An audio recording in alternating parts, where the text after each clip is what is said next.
traffic? Free with traffic. Oh yeah. Yeah. You saw Mars down there? Oh, y'all was at two different places. We were in the east. I don't know where they went. I don't think they crossed the line. I don't know. They didn't cross? We crossed both ends. Y'all went where? The shelter where they're keeping all the Haitians and Central Americans. The Haitians?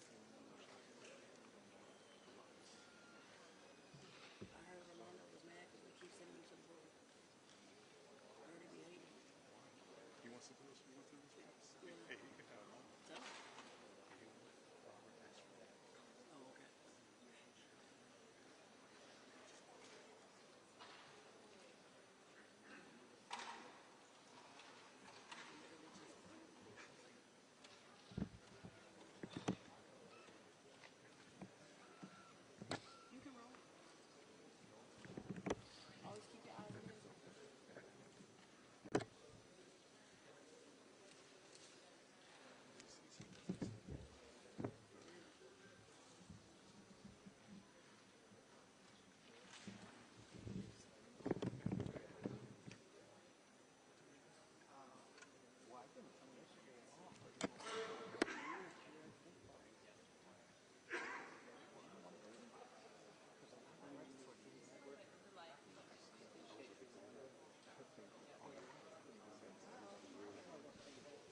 I want to thank everybody who is joining with us here today, especially those who are behind me that I'll be talking more about here shortly.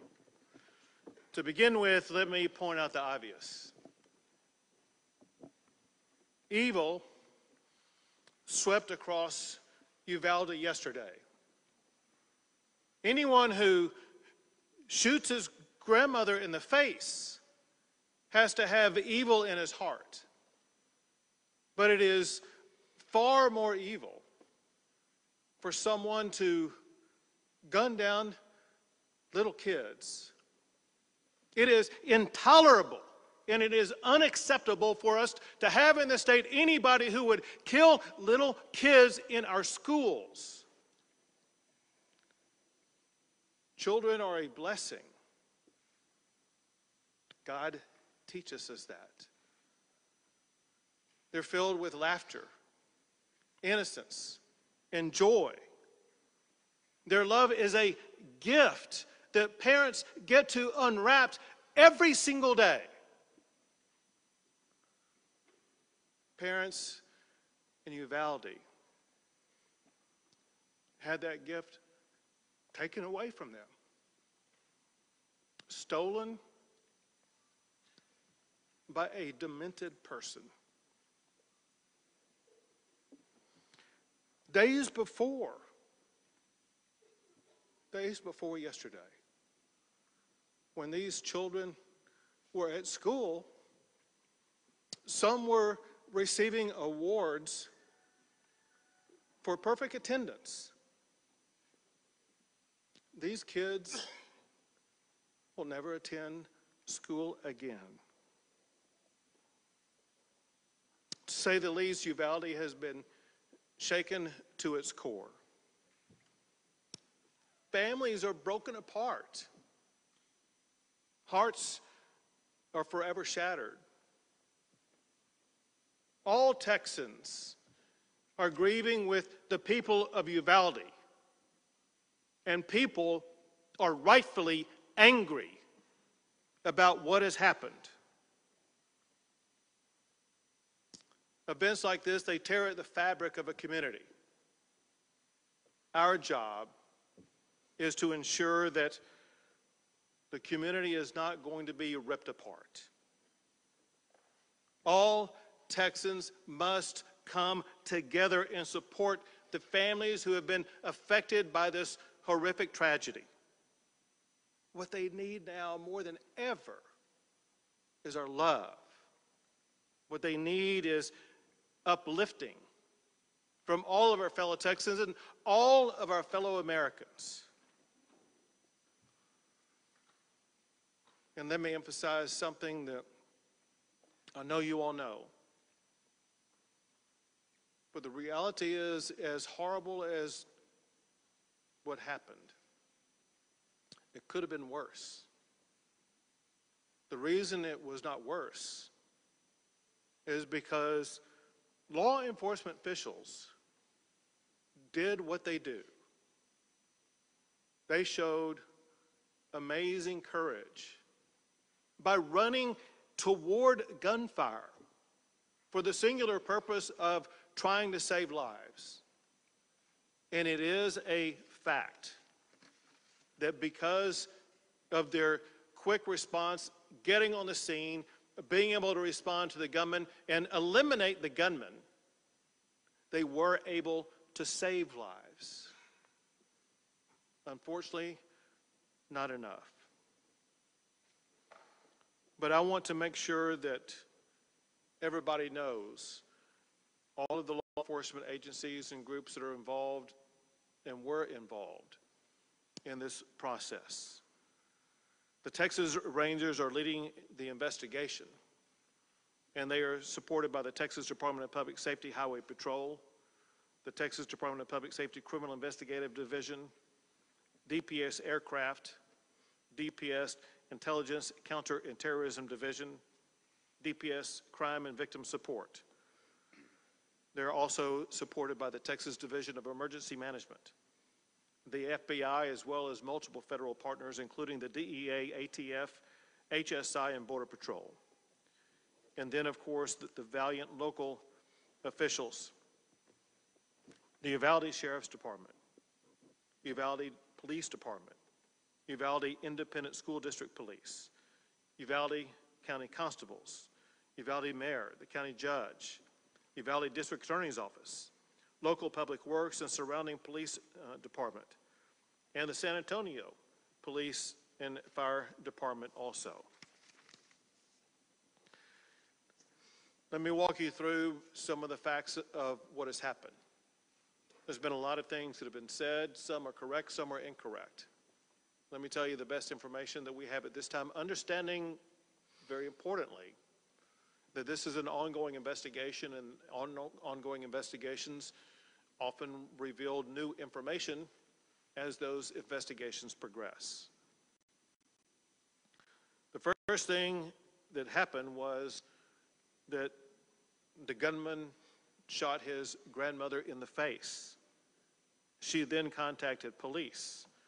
The gunman fled, and as he was fleeing, he had an accident just outside of the elementary school, and he ran into the school. Officers with the Consolidated Independent School District, they approached the gunman and engaged with the gunman at that time. The gunman then entered a back door and went down 2 short hallways and then into a classroom on the left-hand side. The gunman entered into that classroom, and the classroom was connected internally to another classroom. Border Patrol, Consolidated ISD officers, police, sheriffs, and DPS officers converged on that classroom, and a Border Patrol officer killed the gunman. As I said, Texas Rangers are leading the investigation, joined by federal, state, and local law enforcement officials. At this time, we know that 19 children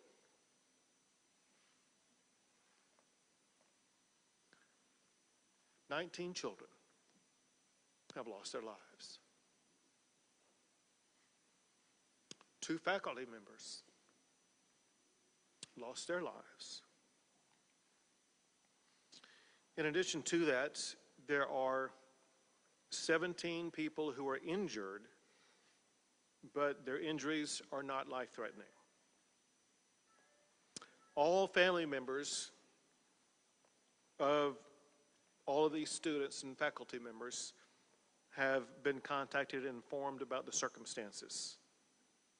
Officials are working with parents to ensure that their parents are going to be able to see their children. Parents should contact victim services at the county fairplex. We know that there are parents still striving to make a connection. All parents are welcome and urged to contact victim services at the county fairplex. The gunman was 18 years old and reportedly a high school dropout. Reportedly, there has been no criminal history identified yet. He may have had a juvenile record, but that is yet to be determined. There was no known mental health history of the gunman. He used one weapon, which was an AR-15, using 223 rounds. There was no meaningful forewarning of this crime other than what I'm about to tell you. As of this time, the only information that was known in advance was posted by the gunman on Facebook approximately 30 minutes before reaching the school. The first post was to the point of, he said, "I'm going to shoot my grandmother." The second post was, "I shot my grandmother." The third post, maybe less than 15 minutes before arriving at the school, was, "I'm going to shoot an elementary school."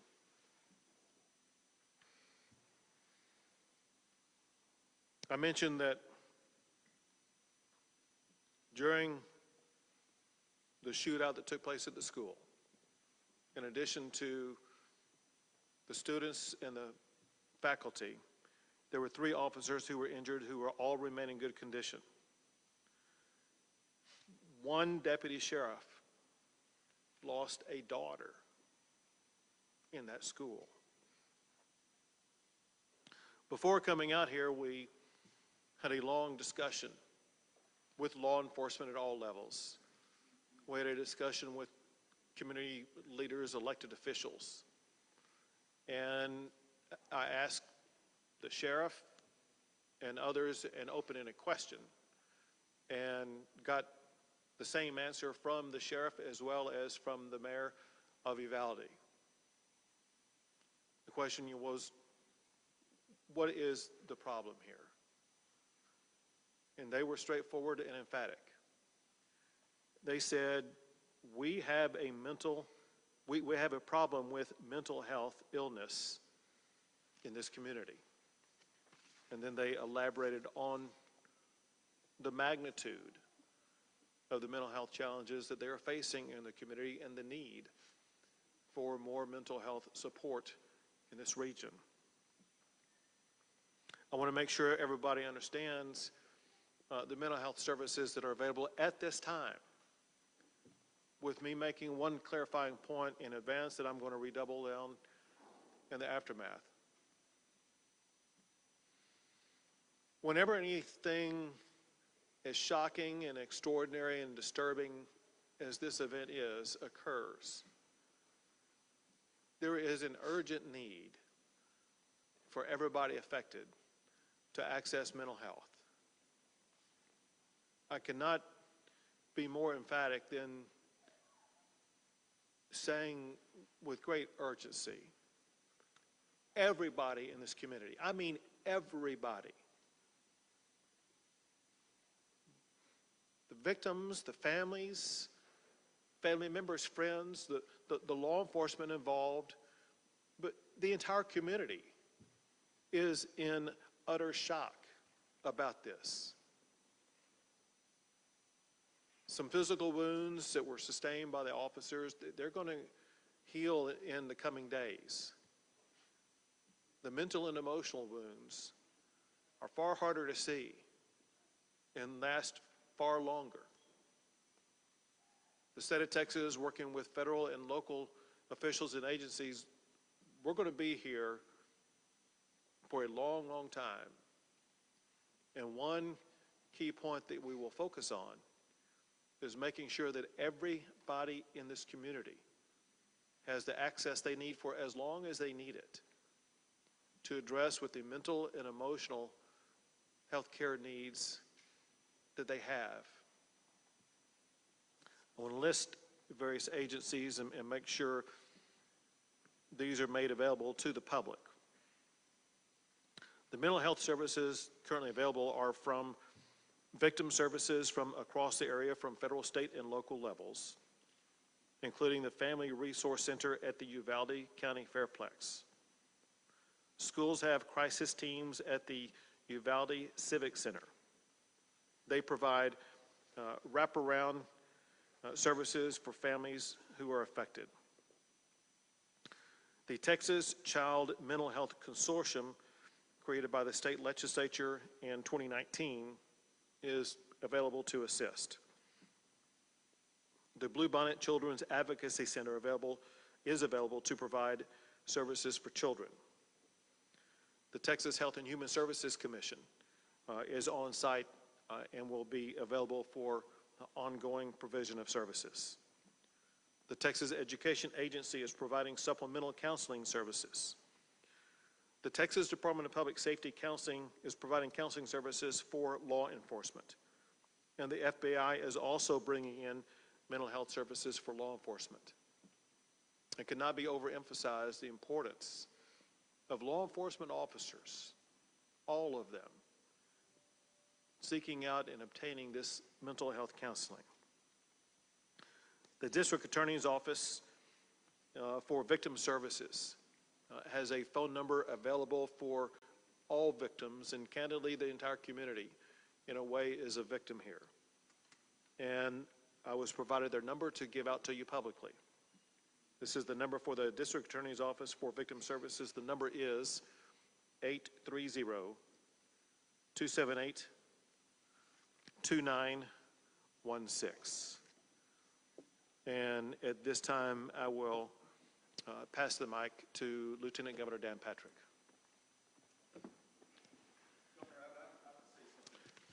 Excuse me. Excuse me. Excuse me. Sit down. You're out of line and an embarrassment. Sit down and don't play this stuff. Next shooting is right now, and you are doing nothing. No, he needs to get his ass out of here. This isn't the place to talk this over. This is totally predictable when you. Sir, you're out of line. Sir, you are out of line. Sir, you are out of line. Please leave this auditorium. I can't believe you're a sick son of a bitch that would come to a deal like this to make a political issue.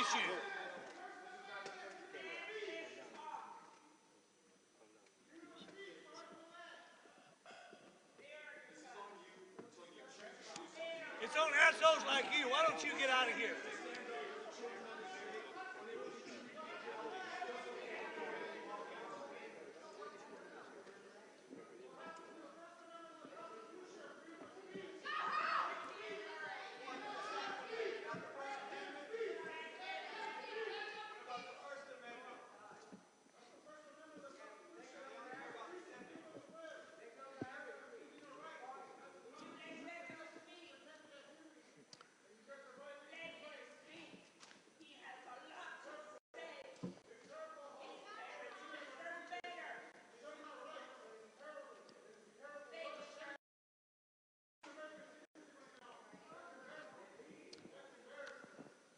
There are family members.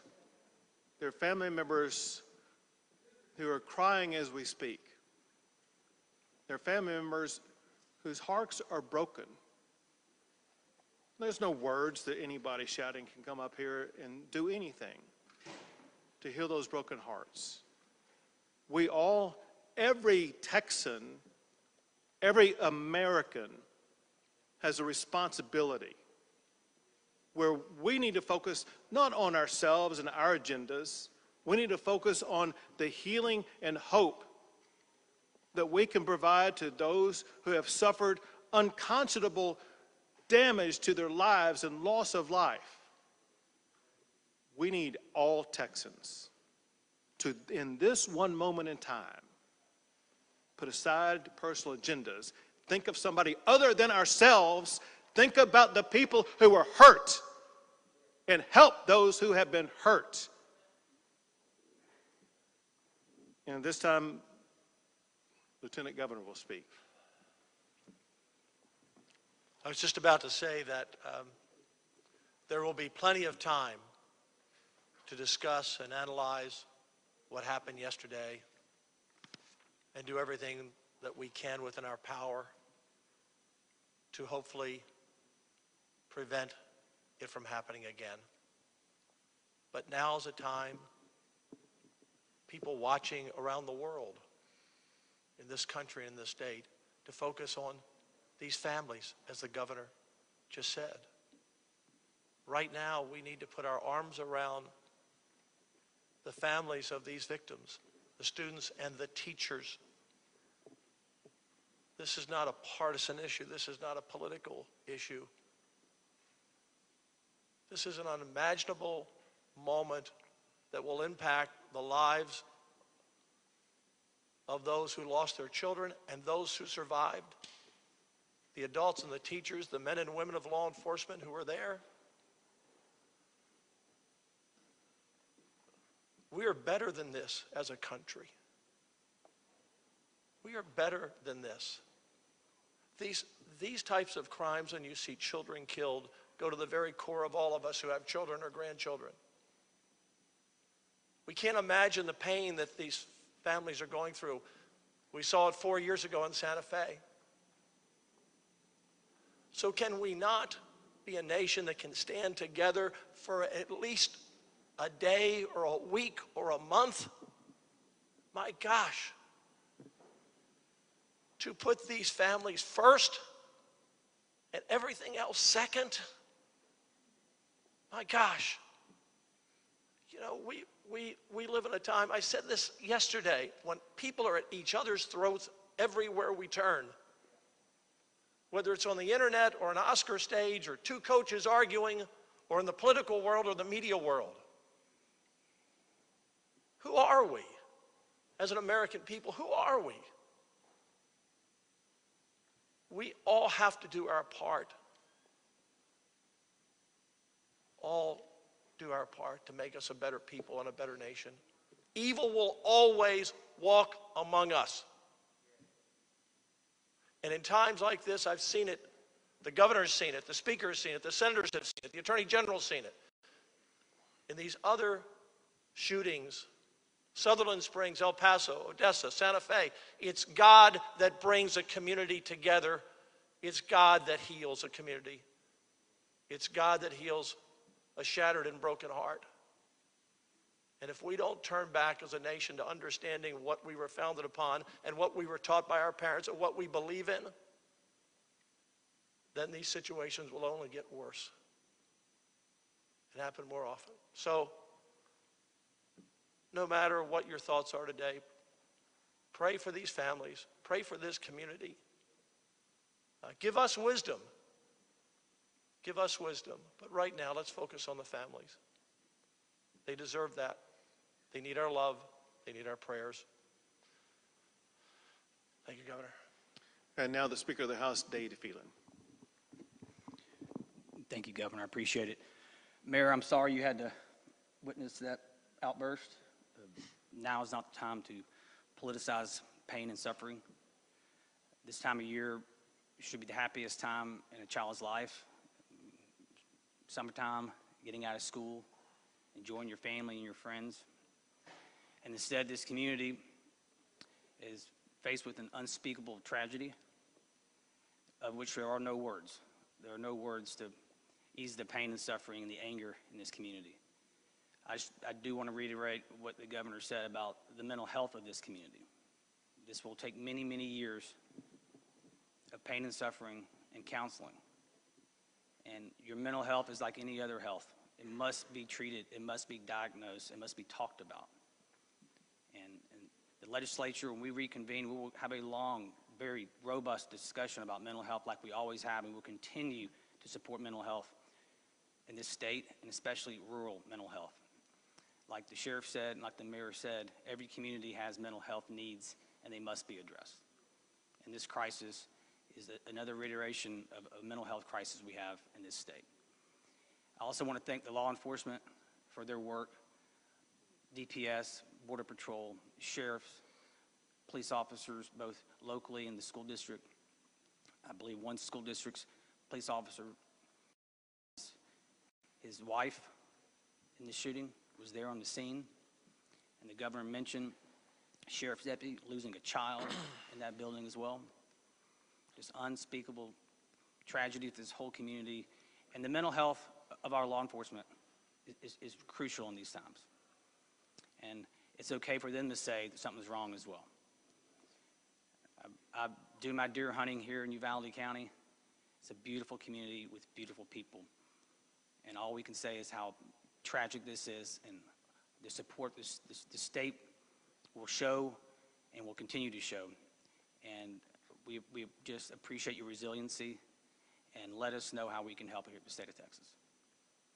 Thank you. And now the Director of the Texas Department of Public Safety, Steve McCraw. Thank you, Governor. On behalf of the sheriff and chiefs of police, the department's been asked to go through a timeline of the facts as we know the investigation right now. It's preliminary, this information, but we'll provide out as much information as we can. First, as already reported, Salvador Ramos was responsible for the horrific attack and killing of 19 school-aged children and 2 adults. He was 18 years old, as previously reported. He was dropped out of school. He had no criminal history that we've been able to find or detect at this particular point. He lived with his grandmother, Celia, who is 66 years old. On March 17th, Ramos purchased a semi-automatic rifle at a local sporting goods store. On March 18th, he purchased 375 rounds of ammunition for that rifle. On March 20th, he purchased another semi-automatic rifle at that same local store. The FBI has been able to find information on his Facebook account that the governor already provided you information on. At approximately 11 o'clock, he announced, on Facebook, a post, a message that he was going to shoot his grandmother. He shot his grandmother. He re-reported that he had shot her. And after that, he reported that he was going to a school to attack it. Now, he didn't identify the specific school. He did say elementary at that point in time. But the timeline is anywhere from 11 to 11:30.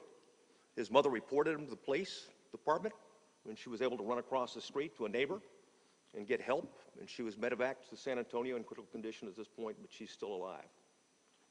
The subject, Ramos, at that point in time, used her vehicle, his grandmother's vehicle. He was living at their residence since March of 2022.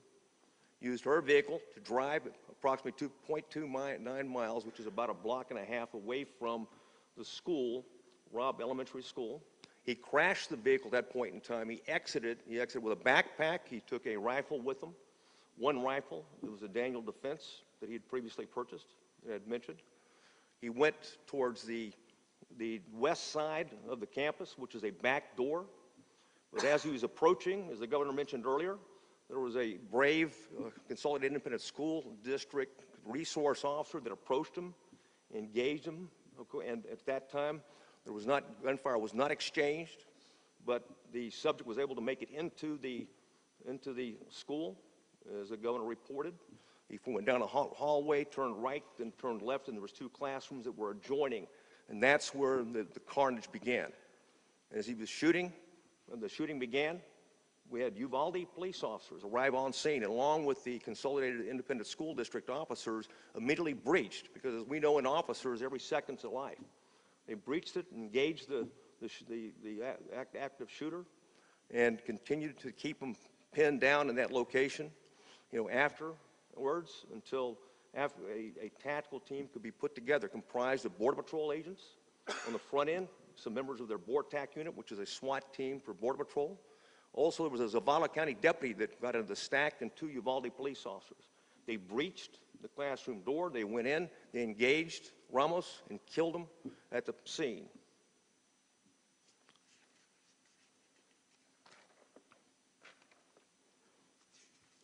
That covers it, Governor. One thing I'd like to say, though, and you hit the nail on the head, is that in the profession of law enforcement, it is a profession. What looks right and how we measure ourselves is the absence of crime and disorder. Obviously, this is a situation we failed in the sense that we didn't prevent this mass attack. But I can tell you those officers that arrived on the scene and put their lives in danger, they saved other kids. They kept them pinned down. And we're very proud of that. At the same time, we're always looking to get better and look at anything that might have been out there. We've yet to find a clue, whether it's social media or other indicators that might have given us any type of idea that he was about to do something like this. It gives us an opportunity to prevent it because, as we know, the overriding priority of you, certainly the legislature in Texas and the people of Texas, is that it's all about prevention. Prevent the next mass attack. And thank you for your leadership, and Speaker and Lieutenant Governor. Thank you. Thank you. And now the superintendent for the Consolidated Independent School District, Hal Harrell. Thank you, Governor. Thank you for being here today. Thank you for your support. I appreciate your team coming and speaking to us and providing the services and resources that you have. As superintendent, I could never imagine a day like yesterday. End of school, award ceremonies, the time of a second, third, or fourth grader's life at that point. It was a senseless and tragic event, and this magnitude in our community is heartbreaking. It really is. We have had a lot of support here from our community, surrounding counties, surrounding districts, and all over the state, and I appreciate you for thinking of us and sending that support. I have to relay the heartbreak of our teachers at Robb campus. I met with them this morning, but as I looked across that room, there was a group of heroes in that room. If it weren't for them, along with the law enforcement that came, that were willing to cradle their kids, get them out of the classroom when it was safe, when they were guided, and the trust our kids had in their teachers. That says volumes for our staff here in Uvalde. They are heroes. They did heroic things yesterday, and they are always very humble, but they are truly humble heroes. Yesterday, we lost 2 teachers. These 2 teachers, I would say, are the cornerstone of that campus to some great degree. They are 2 beautiful souls. They have taught on that campus for many years. They have kids in our district, and they poured their heart and soul into what they did in educating our kids in Uvalde. 19 students, 19 precious students who came to school yesterday to enjoy the day, to enjoy the award assembly. And as I look at their pictures, you can just tell by their angelic smile that they were loved, that they loved coming to school, and they were just precious individuals. This is a difficult time for everybody.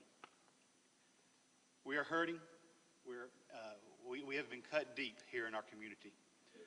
We will move forward. It's going to take some time moving forward. While our faith has been shaken, we ask you to continue to pray for these families, these kids in our community, and our teachers. I am a product of Uvalde. I'm born and raised here. I've worked for this district for 30 years. I never thought I would be sitting in front of you doing this today. But please, pray for our teachers, pray for our community, and we will move forward. Thank you, Governor. Thank you. We'll take a few questions.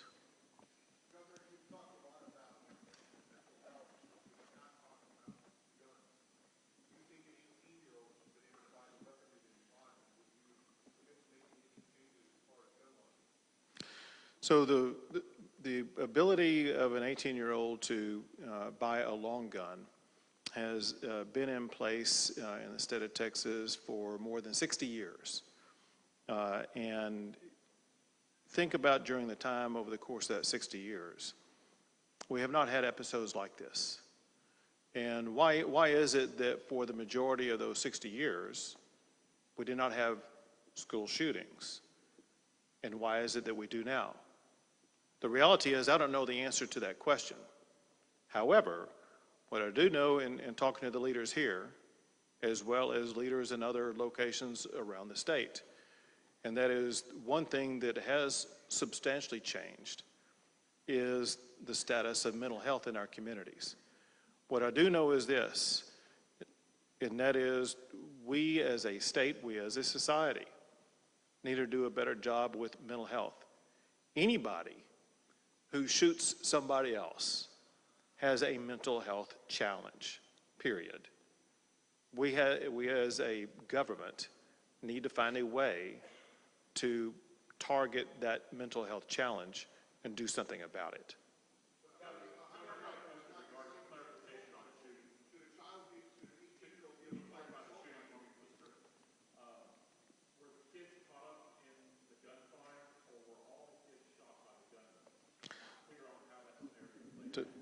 Director McCraw will have the best information on that. We're in the process of doing the crime scene right now. The first one being the school, the second being the vehicle, and the third, the grandmother's residence. I can tell you where it's a detailed process, so I can't answer that. But for right now, we believe that all the children were shot and killed by Ramos.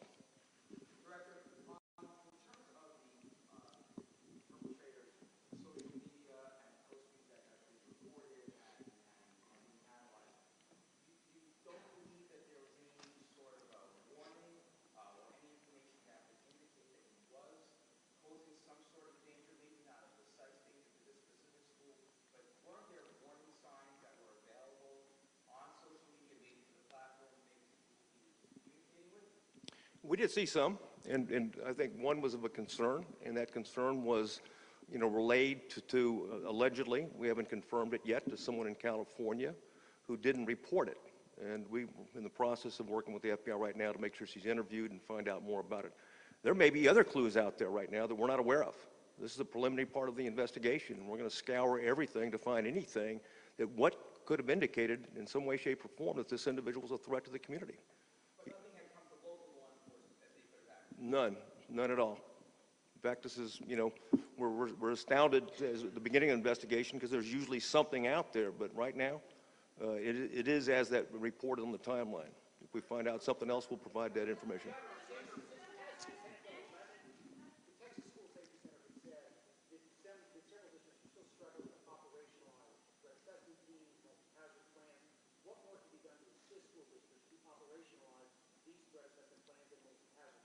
So I'm going to answer in part, but we also have the TEA Commissioner, Mike Morath, with us, who may be able to shed additional light. But here's the information that we know, and you pointed out SB 11, listen, as you know, but others may not. People need to understand that in the aftermath of the Santa Fe shooting, I signed 17 laws to address school safety.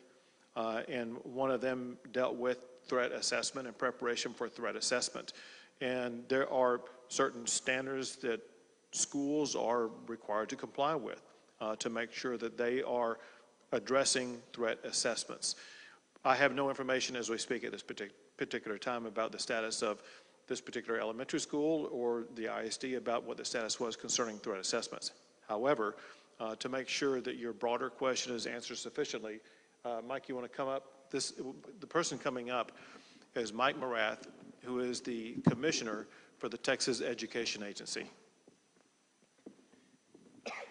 So there's significant appropriations provided to ensure that the local school systems around the state have resources for this. One of the components of Senate Bill 11 was a school safety allotment. There was additional upfront funding for that. The Texas School Safety Center and our agency work in collaboration to provide technical assistance and training to school district leaders, counseling team leaders, others, to ensure that the threat assessment protocols and these procedures, including threat response plans, the operational multi-hazard plans, are practiced on a recurring basis. So there have been essentially fairly significant efforts to bolster those managerial practices and these detective or preventative practices in schools all over the state of Texas. We will continue to do more.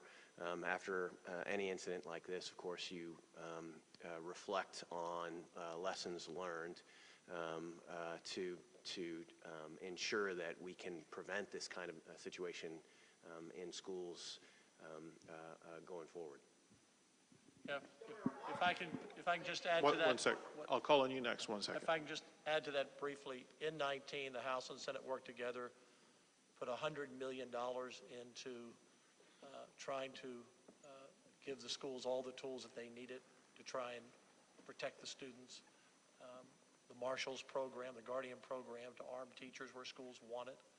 We left a lot of those programs optional up to the parents and the school boards and the school districts. And they're doing the best they can. And you're always going to have, again, no matter what you do, there's going to be someone to find another area that's vulnerable. But the legislature did act. The governor signed those bills, but we can and need to do more. And in the area of mental health, we've also been working on that as well, but need to do more. We've got to, in our smaller schools, where we can get down to one entrance. One entrance might be one of those solutions. If you had taken 3 more minutes to find an open door, police were there pretty quickly.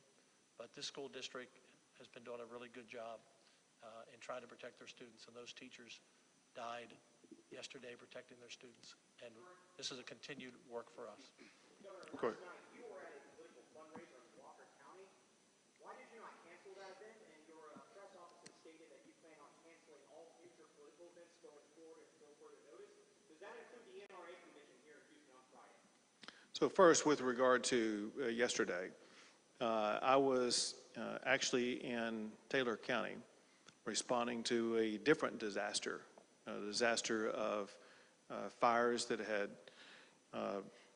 ripped through Taylor County and destroyed 20 homes. And that is when I learned about the shooting that was taking place pretty much at that time here. On the way back to Austin, I stopped and let people know that I could not stay, that I needed to go, and I wanted them to know what happened and get back to Austin so that I could continue my collaboration with Texas law enforcement to make sure that all the needs were being met here in the Uvalde area. As far as future plans are concerned, listen, I'm living moment to moment right now. My heart, my head, and my body are in Uvalde right now, and I'm here to help the people who are hurting.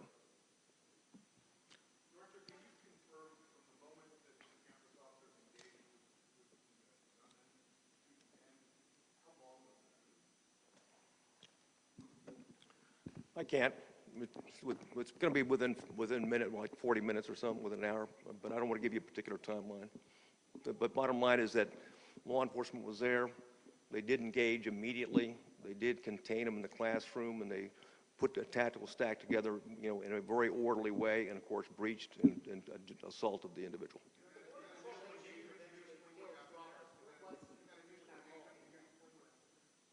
The initial engagement? No, I mean, yeah, it was just, yeah, it confronted him and wanted to find out, because he read the report, heard the accident, and was out trying to check on that particular crash when he saw it. So he followed him right in immediately, okay, and when rounds were exchanged. And of course, then also we had 2 Uvalde police officers previously described that went in and was involved in also the shooting with the subject and were wounded.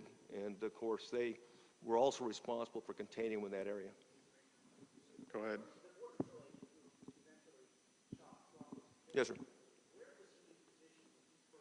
Well, I don't know where he was in the community, but obviously in the Uvalde area, because they got there so quickly and in force. And of course, I'll let them answer that question. But they were there in force, and of course, they were, importantly, they had some members of their tactical team there on the Vortec team, and they took the lead on that stack. But I'll defer to, I think I have a Border Patrol uniformed.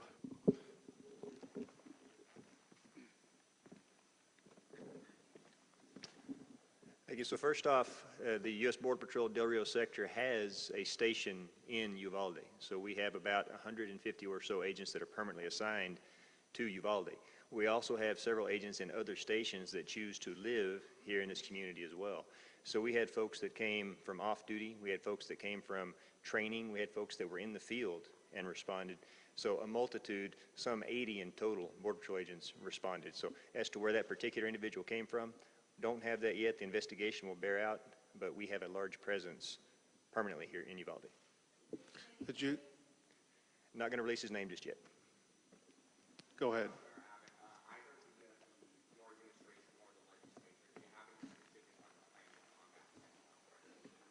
We began talking about it in there. I'll just tell you one thing that we talked about, which is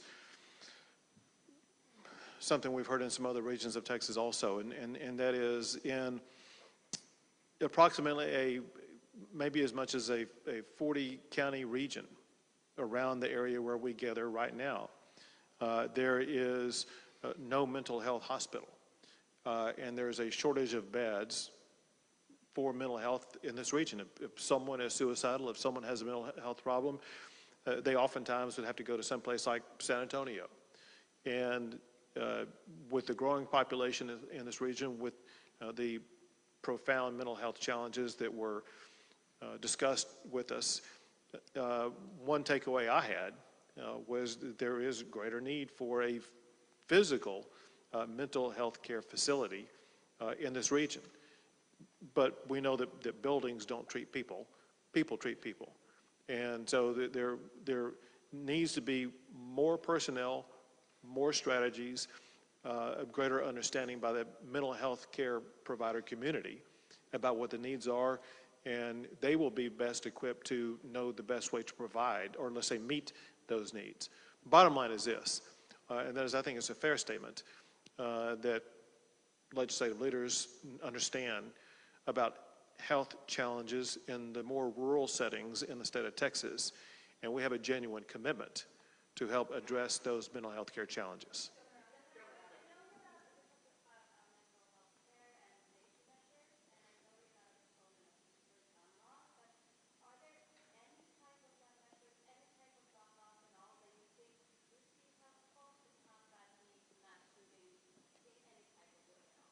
one of those issues that was widely discussed in the last several sessions, in particular in the 2019 session.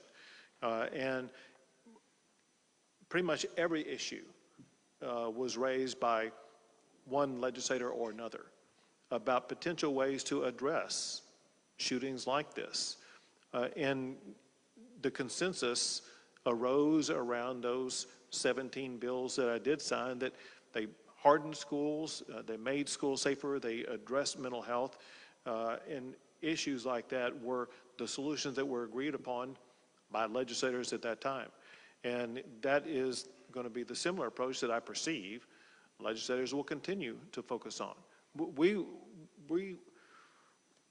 We consider that what we did in 2019 to be one of the most profound legislative sessions, not just in Texas, but we've seen in any state in addressing school shootings. That said, to be clear, we all understand our work is not done. Our work must continue. And we will continue to discuss with legislators about all the potential avenues and pathways that we can take to make sure that schools will be even safer going forward.